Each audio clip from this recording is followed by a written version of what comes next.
అసలు ఏం జరుగుతుంది కొన్ని రోజులుగా కాదు, ఈ సంవత్సరంలో ఈ కేసులన్నీ ఇలాంటి దరిద్రగొట్టు కేసులే. అంటే ఎందుకు ఈ పదాలు వాడుతున్నానంటే, ఐదరు పెళ్ళి అయితే మొగుడు స్కెచ్ చేసి పెళ్ళాన్ని చంపేస్తున్నాడు, ఆర్ పెళ్ళం స్కెచ్ చేసి మొగుడిని చంపేస్తుంది, ఆర్ మొగుడు పిల్లలకి పిల్లలు ఉంటే వీళ్ళిద్దరు స్కెచ్ చేసి పిల్లల్ని చంపేస్తున్నారు, ఆర్ పిల్లలేమో స్కెచ్ చేసి పేరెంట్స్ని చంపేస్తున్నారు. పెళ్ళి కాకపోతే లవర్స్ ఎక్స్ బాయ్ ఫ్రెండో ఎక్స్ గర్ల్ ఫ్రెండో ప్రజెంట్ ప్యారలల్ బాయ్ ఫ్రెండో ప్యారలల్ గర్ల్ ఫ్రెండో యూస్ చేసుకొని అమ్మాయిని చంపేయడం అబ్బాయిని చంపేయడం, ఇలా దారుణం. దీనికి రీజన్లో మళ్ళీ ఏదో ఒక దరిద్రగొట్టు రిలేషన్ ఉండడమే. ఇప్పుడు ఈ న్యూస్ మరీ దారుణం. సొంత చెల్లిని, ఇంకా సొంత అన్నలే అతి దారుణంగా అతి కిరాతకంగా చంపారు. ఎలాగంటే పిడిగుద్దులు గుద్ది చంపేసి గుట్ట మీద నుంచి నార్మల్గా కూడా పడేయచ్చు సొంత అన్నలే బట్టలు ఓడదేసి వాళ్ళ సొంత చెల్లిది ఆ గుట్ట మీద నుంచి పడేసి అతి కిరాతకంగా చంపి ఏమీ తెలియదు అన్నట్టు వేరే వాళ్ళ మీద ఆ కేసులు రుద్దడా ట్రై చేసి దొరికిపోయిన తర్వాత వాళ్ళు చెప్పిన రీజన్లు మీరు వింటే మీరు వెళ్ళి వాళ్ళకి నరికేస్తారు వెళ్ళి.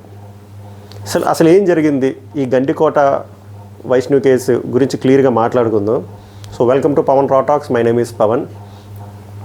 ఇందులో చాలా టేక్అవే పాయింట్ ఉంది, కన్ఫామ్గా మనం ఆ పాయింట్ని కవర్ చేద్దాం. బట్ దానికంటే ముందు కొంతమందికి తెలియకపోవచ్చు ఈ కేసు, దాని గురించి కొంచెం ఎక్స్ప్లెయిన్ చేస్తాను హై లెవెల్లో వితౌట్ ఎనీ ల్యాగ్. ఈ కేసు 7 నుంచి 8 రోజుల క్రితమే జరిగింది. ఏం జరిగిందంటే ఒక 7 to 8 days బ్యాక్ వైష్ణవి అనే ఒక మైనర్ బాలిక, ఇంటర్మీడియట్ చదివే బాలిక చనిపోయింది. అతి కిరాతకంగా ఒక గుట్ట మీద నుంచి, అంటే ఒక కైండ్ ఆఫ్ చిన్న కొండ మీద నుంచి పడేశారు. అది కూడా వితౌట్ ఎనీ క్లోత్స్, అది కూడా ఫుల్ డ్యామేజ్ అయింది ముఖం అంతా. సో ఇనీషియల్గా ఏమైందంటే, ఇనీషియల్గా ఎవరి మీద దీన్ని రుద్దారంటే అమ్మాయికి ఒక బాయ్ ఫ్రెండ్ ఉన్నారు లోకేష్ అని చెప్పి, ఆ అబ్బాయి మీద రుద్దడానికి అండ్ కొన్ని అదర్ పర్సన్స్ మీద రుద్దడానికి ట్రై చేశారు. బట్ ఆఫ్టర్ 7 days పోలీసులు ఇన్వెస్టిగేషన్ చేసిన తర్వాత ఫైండ్ చేసింది ఏంటి అంటే, ఈ అమ్మాయిని చంపింది వాళ్ళ బాయ్ ఫ్రెండో ఆర్ సమ్ ఎక్స్బైజీ పర్సన్సో కాదు, సొంత అన్నలే చంపారు. ఒక సొంత అన్న అండ్ వాళ్ళ కజిన్, అంటే వాళ్ళ పెద్దనాన్నల కొడుకు అండ్ ఇంకొన్ని కజిన్స్ కలిపి స్కెచ్ చేశారు. బట్ వీరయ్య కొండయ్య అని చెప్పి ఇద్దరు మెయిన్గా వాళ్ళ చేతులతో చంపారు. అండ్ ఈ స్కెచ్లో వాళ్ళ కజిన్స్ కూడా ఉన్నారు. అది ఎంత దారుణం అంటే, ఈ వైష్ణవి అనే మైనర్ ఇంటర్మీడియట్ అమ్మాయి రిలేషన్లో ఉంది ఒక అబ్బాయితో. ఆ అబ్బాయి ప్రాబ్లం ఏంటంటే, ఇక్కడ అబ్బాయి ప్రాబ్లం అమ్మాయి కాదు, ఈ సోకాల్ ఈ ఆనర్ కిల్లింగ్లో ప్రతి ఒక్కరికి ఒక దరిద్రపు కూడా పాయింట్ ఉంటుంది కదా, క్యాస్ట్ బయటికి రావట్లేదు కానీ అది క్యాస్టే. అబ్బాయి తక్కువ caste and 10th fail. So అబ్బాయితో రిలేషన్లో ఉంది. ఈ విషయం వాళ్ళకి కొన్ని మంత్స్ క్రితమే తెలిసింది. వాళ్ళకి అది డైజెస్ట్ చేసుకోలేకపోయారు. సో వినండి, ఇక్కడ తెలిసినా కూడా వీళ్ళు ఏం చేశారు అనేది.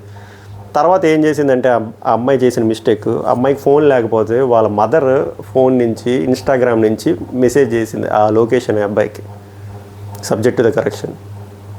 సో ఆ అబ్బాయికి మెసేజ్ చేస్తే ఎక్కడికి రావాలి అని ఒక ప్లేస్ పెట్టింది, ఒక couple of daysలో అక్కడ కలుద్దామని చెప్పి ఒక గుట్ట దగ్గర.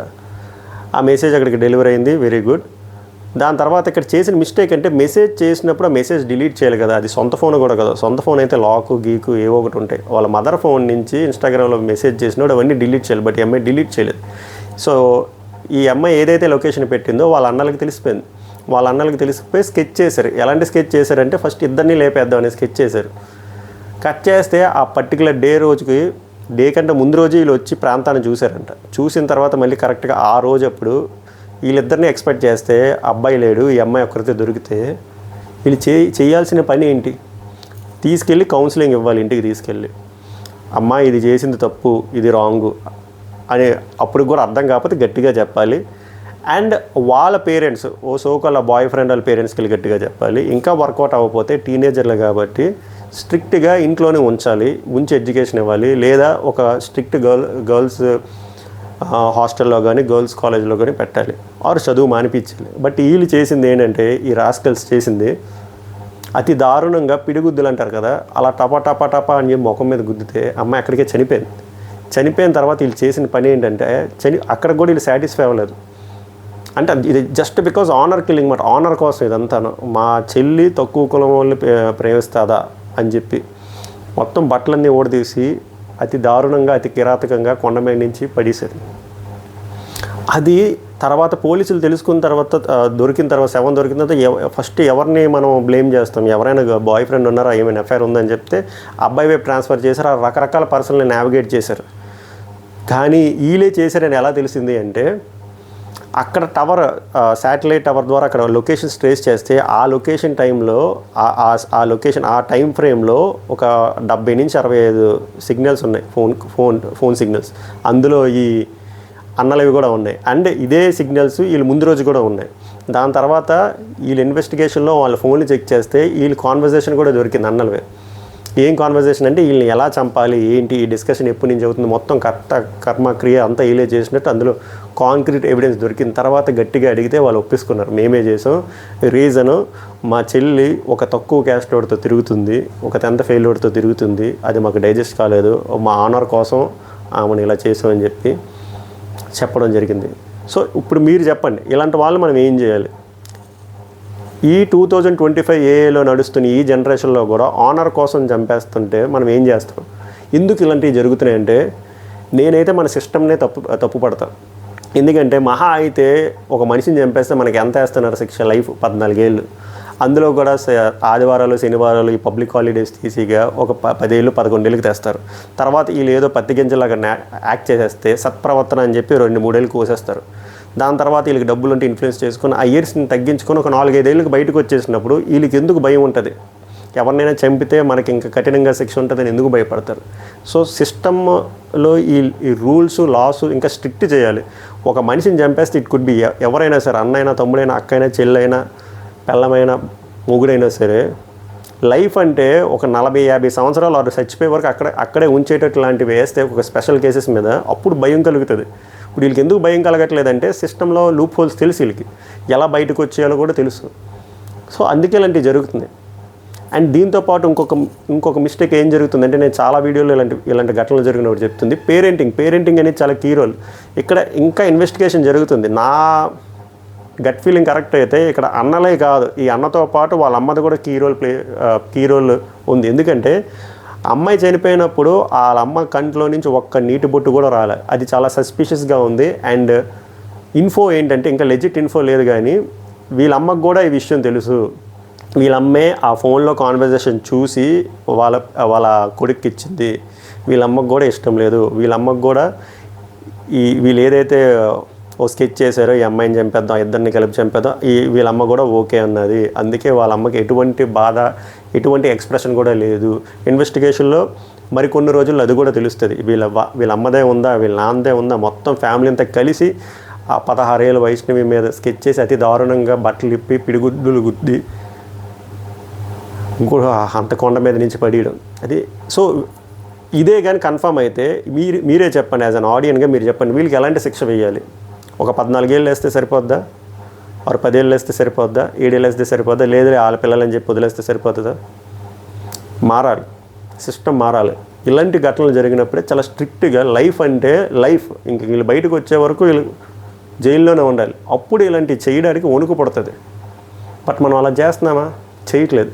ఇంకోటి పేరెంటింగ్ అనేది చాలా ఇంపార్టెంట్. ఇలాంటి ఏ జనరేషన్లో కూడా ఇలాగ పేరెంట్స్ థాట్ ప్రాసెస్ కానీ, వాళ్ళ తమ్ముళ్ళు అన్నల థాట్ ప్రాసెస్ కానీ ఇలా ఉంటే ఇంక మనం సమాజం ఇంక ముందుకు ఎలా వెళ్తుంది? ఇప్పుడు అమ్మాయి 16 ఇయర్స్, ఓకే మేజర్ కాదు, 16 ఇయర్స్ టీనేజర్స్లో రకరకాల ఎమోషన్లు ఉంటాయి డ్యూ టు హార్మోనల్ చేంజెస్. అలాంటప్పుడు ఉమెన్ టు ఉమెన్ వాళ్ళ మదర్ కదా చెప్పాలి, అమ్మ ఈ టైంలో ఇలా ఉంటుంది, అది ట్రూ లవ్ కాదు, ఇన్ఫాచ్యుయేషన్. ఒకవేళ ట్రూ లవ్ అయితే కొన్నేళ్ళ తర్వాత నీకే తెలుస్తుంది, ముందు చదువు మీద ఫోకస్ చేయి అని చెప్పాలి. వినలేదనుకోండి, కొంచెం ఇందాక నేను చెప్పినట్టు కొంచెం గట్టిగా చెప్పి అటుపక్క సైడ్ కూడా వెళ్ళి చెప్పాలి, అరే బాబు ఇది 16-17 ఏళ్ళ వయసులో ఇది ప్రేమ కాదు, ఒకవేళ మీరు మంచిగా చదువుకోండి, ఒక 22-23 ఏళ్ళకి కూడా ఇదే సస్టైన్ అయితే అప్పుడు మేము పెళ్లి చేస్తాం. అలా ఎక్కడ లేదే. ఇక్కడ మెయిన్ ప్రాబ్లం కులం అడ్డొస్తుంది ఇక్కడ. జస్ట్ బికాజ్ అక్కడ ఆ పర్సన్ 10th ఫెయిలో ఇంటర్ ఫెయిలో కాదు, సేమ్ కులం అయితే వీళ్ళు చేస్తారా? క్వశ్చన్ మార్క్ మీరు చెప్పండి. అంటే ఈ 2025లో కూడా కులం కోసం మనిషిని చంపేస్తున్నారు. This is called honour killing because of caste, religion, ఇంకా 2025లో.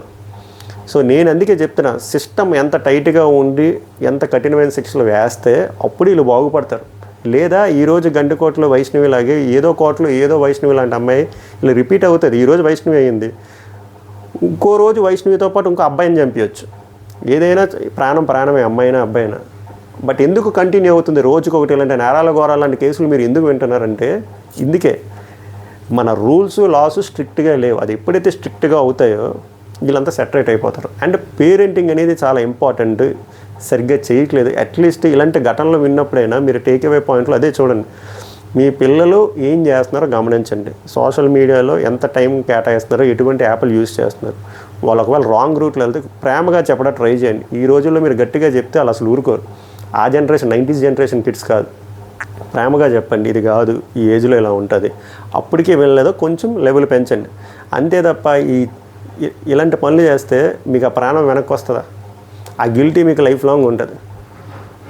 సో ఓవరాల్గా ఇన్వెస్టిగేషన్ జరుగుతుంది. యాజ్ ఆఫ్ నౌ అయితే వాళ్ళిద్దరి మీద కేసు నమోదైంది. బట్ ఇన్వెస్టిగేషన్ ఇంకా స్టాప్ అవ్వలేదు, కంటిన్యూ అవుతుంది. నాకు తెలిసినంతవరకు నా గట్ ఫీలింగ్ చెప్తుంది ఏంటంటే ఇందులో చాలామంది రోల్, వాళ్ళ మదర్ది, వాళ్ళ ఫాదర్ది, వాళ్ళ బాబాయ్ది, చాలామందిది ఉండొచ్చు అని సమాచారం. చూద్దాం, ఒకవేళ ఉంటే వీళ్ళకి ఎటువంటి శిక్ష మన గవర్నమెంట్ వేస్తుందో కూడా చూద్దాం. ఆ శిక్ష బట్టే కదా, ఒక ఫైనల్ వెర్డిక్ట్ బట్టే కదా అసలు దీని ఇంపాక్ట్ అనేది ఏంటో అనేది తెలుస్తుంది. నార్మల్గా మళ్ళీ 7 ఏళ్ళు 8 ఏళ్ళు వేస్తే సేమ్ ఇలాంటివే కంటిన్యూ అవుతుంది.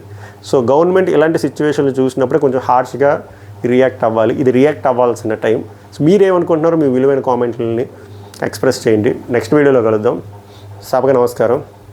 ధన్యవాదాలు.